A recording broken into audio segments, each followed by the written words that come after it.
أشهد أن لا إله إلا الله وحده لا شريك له وأشهد أن محمدا عبده ورسوله أما بعد فأعوذ بالله من الشيطان الرجيم بسم الله الرحمن الرحيم فمن حاجك فيه من بعد ما جاءك من العلم فقل تعالوا ندعو أبناءنا وأبناءكم ونساءنا ونساءكم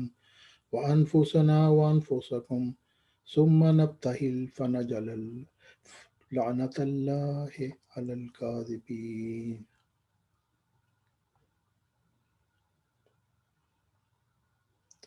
آل عمران آیت 62۔ بس جو تجھ سے اس بارے میں اس کے بعد بھی جھگڑا کرے کہ تیرے پاس علم آ چکا ہے تو کہہ دے، آؤ ہم اپنے بیٹوں کو بلائیں اور تمہارے بیٹوں کو بھی، اور اپنی عورتوں کو اور تمہاری عورتوں کو بھی، اور اپنے نفوس کو اور تمہارے نفوس کو بھی، پھر ہم مباہلہ کریں اور جھوٹوں پر اللہ کی لعنت ڈالیں۔ حق معدل حضرت مرزا غلام احمد علیہ السلام اس آیت کریمہ کی تشریح میں فرماتے ہیں، اصل مسنون طریق مباہلہ میں یہی ہے کہ جو لوگ ایسے مدعی کے ساتھ مباہلہ کریں جو مامور من اللہ ہونے کا دعویٰ رکھتا ہو اور اس کو کاذب یا کافر ٹھہرا دیں، وہ ایک جماعت مباہلین کی ہو، صرف ایک یا دو آدمی نہ ہوں، کیونکہ اللہ تعالیٰ نے آیت کریمہ فَقُلْ تَعَالَوْا میں تعالو کے لفظ کو بھی بصیغہ جمع بیان فرمایا ہے، سو اس نے اس جمع کے صیغہ سے اپنے نبی کے مقابل پر ایک جماعت مکذبین کو مباہلہ کے لیے بلایا ہے، نہ شخص واحد کو، بلکہ من حاجہ کا کے لفظ سے جھگڑنے والے کو ایک شخص واحد قرار دے کر پھر مطالبہ جماعت کا کیا ہے، اور یہ فرمایا ہے کہ اگر کوئی جھگڑنے سے باز نہ آوے اور دلائل پیش کردہ سے تسلی نہ پکڑے تو اس کو کہہ دو کہ ایک جماعت بن کر مباہلہ کے لیے آوے۔ سو اسی بنا پر ہم نے جماعت کی قیاد لگا دی ہے، جس میں یہ صریح فائدہ ہے کہ جو امر خارق عادت بطور عذاب مکذبین پر نازل ہو وہ مشتبہ نہیں رہے گا، مگر صرف ایک شخص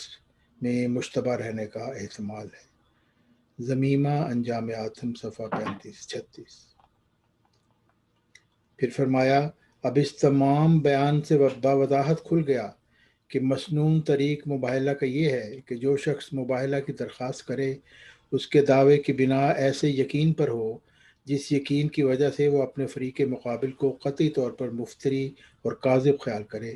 اور اس یقین کا اس کی طرف سے بصراحت اظہار ہونا چاہیے کہ میں اس شخص کو مفتری جانتا ہوں، نہ صرف ظن اور شک کے طور سے بلکہ کامل یقین سے، جیسا کہ خدا تعالیٰ نے آیت موصوفہ بالا میں ظاہر فرمایا ہے۔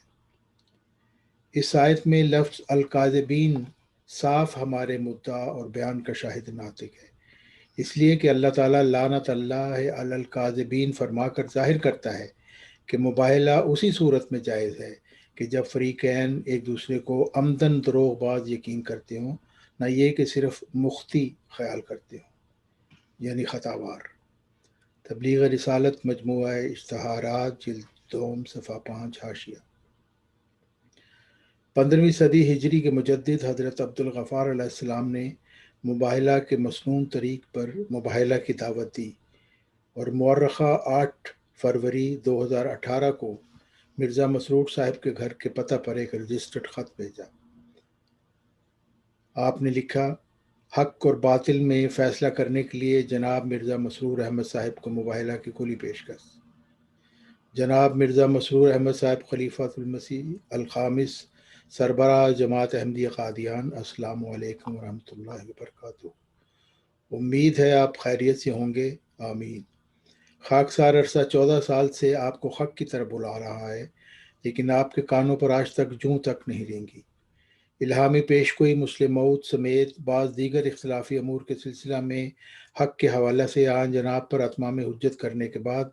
خاکسار درج ذیل امور میں فیصلہ کرنے کے لیے اب پیارے نبی حضرت محمد مصطفیٰ احمد مجتبیٰ صلی اللہ علیہ وسلم اور محمدی مریم حضرت مرزا غلام احمد علیہ السلام کی سنت پر عمل کرتے ہوئے آپ کو مباہلہ کی طرف بلاتا ہے۔ امید ہے اب آپ کو اس میں کوئی پس و پیش نہیں ہوگا۔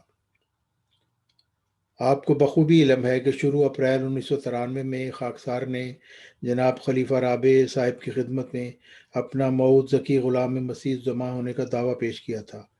خاکسار نے ان کے آگے قرآن کریم کی روشنی میں ذکی غلام مسیح الزمان سے متعلقہ مبشر الہامات کے مطابق یہ کلیتاً ثابت کر دیا تھا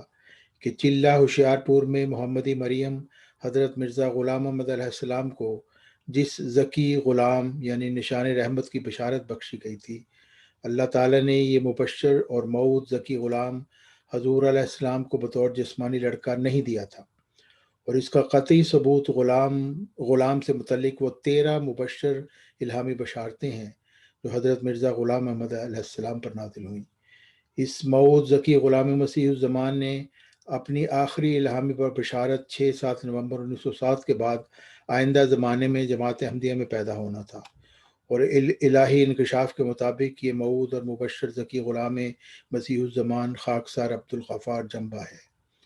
جناب خلیفہ رابع صاحب کو خاکسار کا یہ نقطہ نظر اور دعویٰ سخت ناگوار گزرا، اور آپ نے بغیر کسی تحقیق اور دلیل کے اسے نعوذ باللہ من ذالک شیطانی وساوس قرار دے کر مجھے جماعت احمدیہ چھوڑنے کا حکم فرما دیا۔ خاکسار نے اپنے دوسرے 22 فروری 1997 کے مفصل خط میں اپنے دعویٰ کی مزید وضاحت کر دی، لیکن انہوں نے جواباً سمجھا بجھا کر اپنے ذوم میں میرے دوسرے خط کو بھی نظر انداز کر دیا۔ خاکسار کی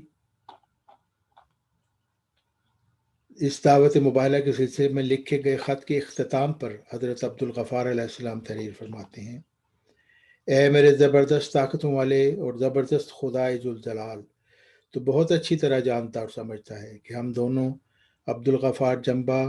مدعی مؤود ذکی غلام مسیح الزمان مسلم مؤود قائد جماعت احمدیہ اصلاح پسند اور مرزا مسرور احمد خلیفۃ المسیح الخامس سربراہ جماعت احمدیہ قادیان میں کون سا فریق اپنے عقائد، دعوی اور بیانات میں سچا ہے،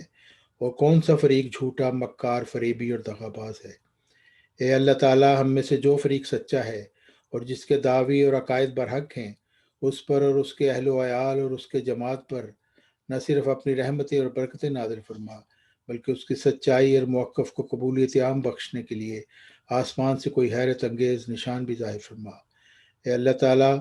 ہم میں جو فریق جھوٹا، مکار، فریبی اور دغاباز ہے اور اپنے بیانات اور عقائد میں جھوٹا اور گمراہ ہے، اس پر اور اس کے اہل و عیال اور اس کی جماعت کے بڑے لوگوں پر لعنت فرماتے ہوئے نہ صرف انہیں ملیہ میٹ کر دے بلکہ انہیں عبرت کا نشان بھی بنا دے۔ آمین ثم آمین۔ رب فرق بین صادق و کاذب انت ترا کل مصلح و صادق۔ اے میرے رب، صادق اور کاذب میں فرق کر کے دکھلا، تو جانتا ہے کہ مصلح اور صادق کون ہے۔ رب ان قومی کذبون فافتح بینی و بینہم فتحا ونجنی ومن معی للمؤمنین۔ اے میرے رب، میری قوم نے مجھے جھٹلا دیا ہے،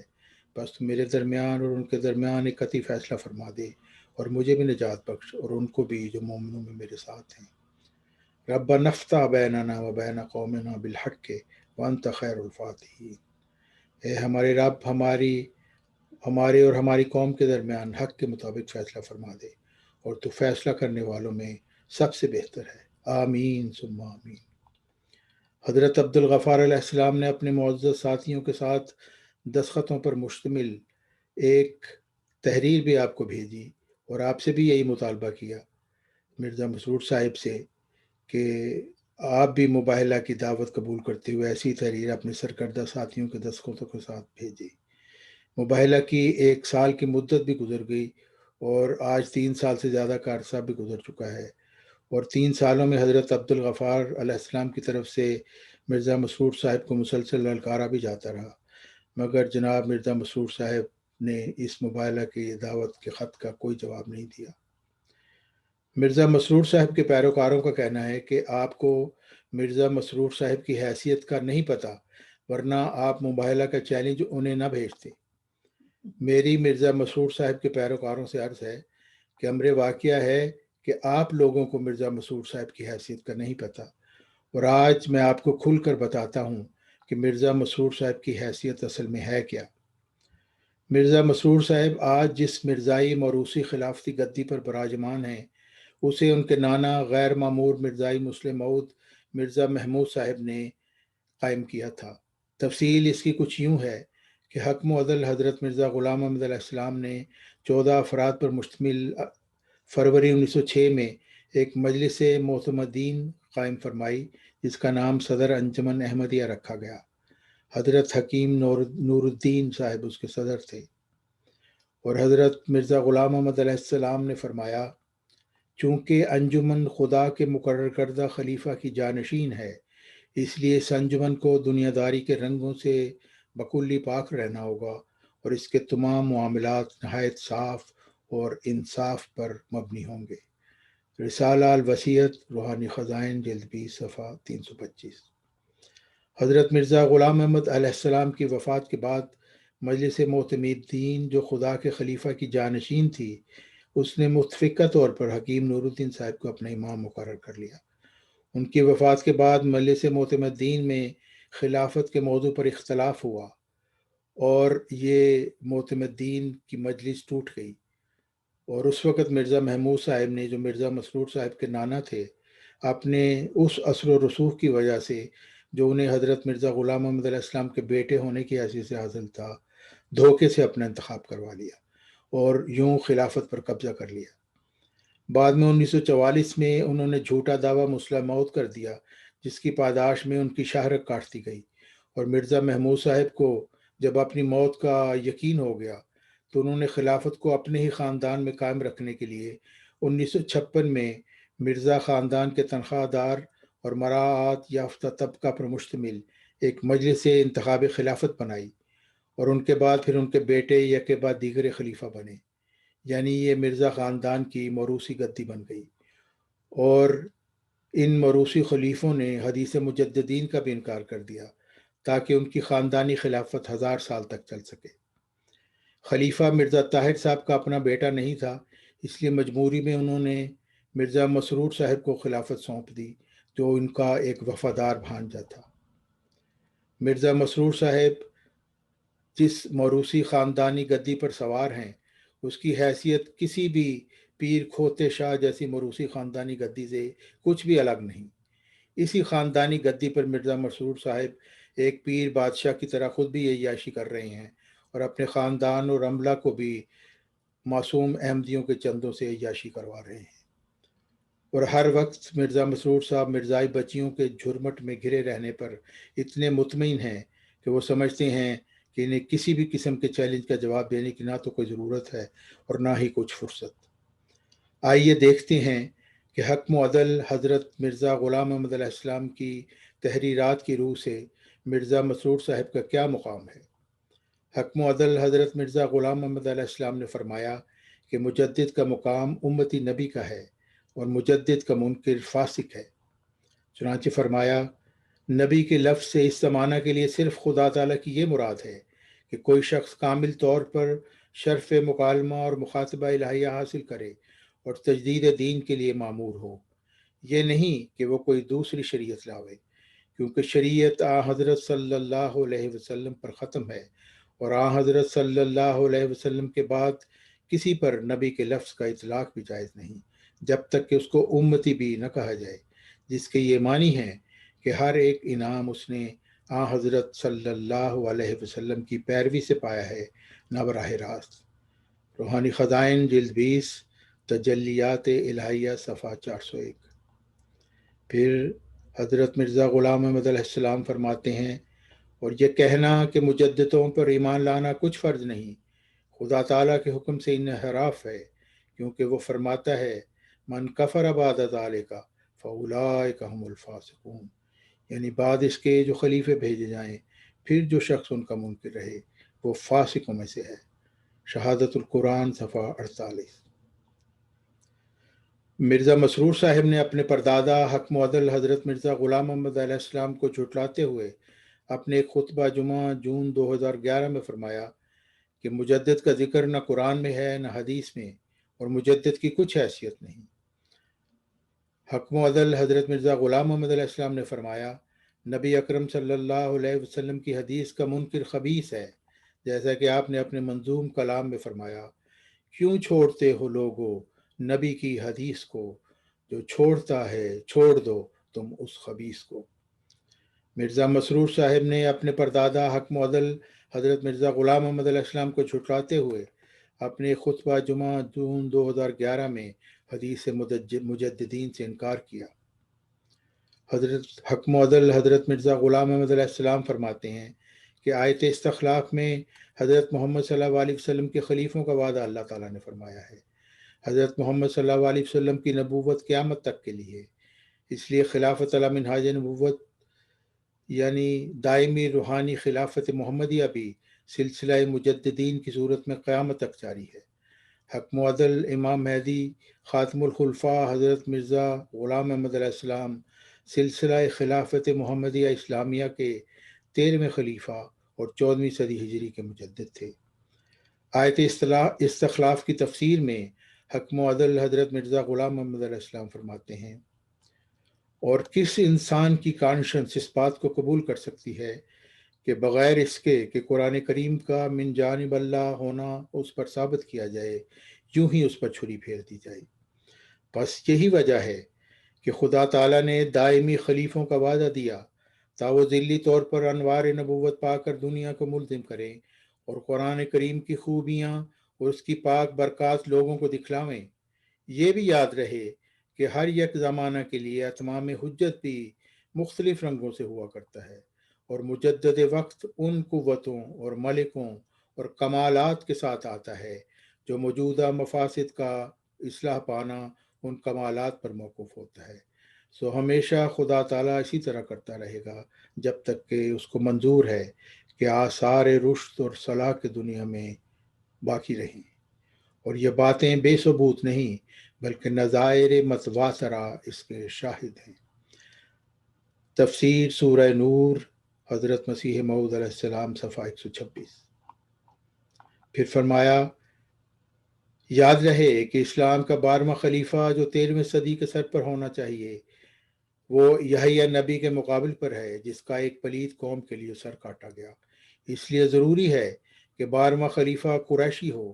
جیسا کہ حضرت یحییٰ اسرائیلی ہیں، لیکن اسلام کا 13واں خلیفہ جو 14ویں صدی کے سر پر ہونا چاہیے، جس کا نام مسیح موعود ہے، اس کے لیے ضروری تھا کہ وہ قریش میں سے نہ ہو، جیسا کہ حضرت عیسیٰ اسرائیلی نہیں ہے۔ سید احمد صاحب بریلوی سلسلہ خلافت محمدیہ کے 12ویں خلیفہ ہیں، جو حضرت یحییٰ کے مثیل اور سید ہیں۔ روحانی خزائن جلد 17 صفحہ 194، تحفہ گولڑویہ۔ مرزا مسرور صاحب نے اپنے پردادا حق معدل حضرت مرزا غلام محمد علیہ السلام کو جھٹلاتے ہوئے دعویٰ کیا کہ میرے نانا غیر معمور مرزائی مسلم موعود مرزا محمود صاحب کی 1956 میں قائم کردہ مرزا خاندان کے تنخواہ دار اور مراعات یافتہ طبقہ پر مشتمل مجلس انتخاب خلافت کے بنائے ہوئے مرزائی خلیفے ہی خلافت علی منہاج نبوت کے فائد ہیں، جو ایک صریح جھوٹ ہے۔ حق معدل حضرت مرزا غلام محمد علیہ السلام نے فرمایا کہ میدان میں نکلنا کسی مخنث کا کام نہیں، چنانچہ فرمایا، میں ہر روز اس بات کے لیے چشمے پر آب ہوں کہ کوئی میدان میں نکلے اور منہاج نبوت پر مجھ سے فیصلہ کرنا چاہے، پھر دیکھے کہ خدا کس کے ساتھ ہے، مگر میدان میں نکلنا کسی مخنث کا کام نہیں۔ روحانی خزائن جلد 17 40 نمبر 3 صفحہ 400۔ ذکی غلام مسیح آخر الزمان نے مرزا مسرور صاحب کو مباہلہ کا چیلنج ان کے گھر رجسٹر ڈاک سے بھجوایا، مگر مرزا مسرور صاحب مباہلہ کے میدان سے بھاگ گئے۔ چنانچہ اس سوال کا جواب کہ مرزا مسرور صاحب کی حیثیت کیا ہے، یہ ہے کہ آیت استخلاف میں الہی ارشاد کے مطابق من کفر بعد ذالک فاولئک هم الفاسقون کے مطابق نیز حق معدل حضرت مرزا غلام محمد علیہ السلام کی تعلیم کے مطابق مرزا مسرور صاحب فاسق ہیں۔ حدیث مجددین کا انکار کرنے کی وجہ سے حق معدل حضرت مرزا غلام محمد علیہ السلام کی تعلیم کے مطابق مرزا مسرور صاحب خبیث ہیں۔ مباہلہ کے میدان سے فرار اختیار کرنے کی وجہ سے حق معدل حضرت مرزا غلام محمد علیہ السلام کی تعلیم کے مطابق مرزا مسرور صاحب مخنث ہیں۔ خلاصہ کلام یہ ہے کہ حق معدل حضرت مرزا غلام محمد علیہ السلام کی تعلیم کے مطابق مرزا مسرور صاحب فاسق بھی ہیں، خبیث بھی ہیں اور مخنث بھی۔ اگر مرزا مسرور صاحب کے کسی پیروکار کو یہ الفاظ گالیاں لگتے ہیں تو ہماری طرف سے یہ عرض ہے کہ پھر یہ گالیاں حق معدل حضرت مرزا غلام محمد علیہ السلام کی ہیں، ہماری نہیں۔ اللہ تعالی ہمیں توفیق عطا فرمائے کہ ہم باخدا انسان بن جائیں،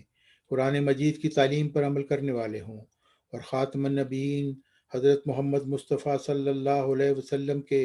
ارشادات پر عمل کرنے والے ہوں، اور خاتم الخلفاء حضرت مرزا غلام احمد مہدی موعود علیہ السلام کی نصیحت اور تعلیم پر عمل کرنے والے ہوں، اور امام وقت ذکی غلام مسیح آخر الزمان موعود مسیح ابن مریم اور 15ویں صدی ہجری کے مجدد حضرت عبد الغفار جنبہ علیہ السلام پر ایمان لا کر اللہ تعالیٰ کے مومنین اور مقربین بندوں میں شامل ہو جائیں، اور مومنین کی حیثیت سے ہم خوف و غم سے نجات پا کر اللہ تعالیٰ کا ذکر کر کے دلوں کو اطمینان حاصل کریں۔ آمین ثم آمین یا رب العالمین یا ارحم الراحمین۔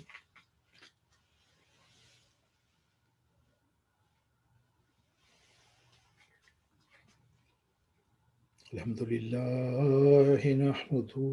ونستعينه ونستغفره ونؤمن به ونتوكل عليه ونعوذ بالله من شرور أنفسنا ومن سيئات أعمالنا، من يهده الله فلا مضل له ومن يضلله فلا هادي له، ونشهد أن لا إله إلا الله وحده لا شريك له، ونشهد أن محمدا عبده ورسوله۔ عباد الله رحمكم الله، إن الله يأمر بالعدل والإحسان وإيتاء ذي القربى وينهى عن الفحشاء والمنكر والبغي يعظكم لعلكم تذكرون۔ اذكروا الله يذكركم وادعوه يستجب لكم ولذكر الله أكبر۔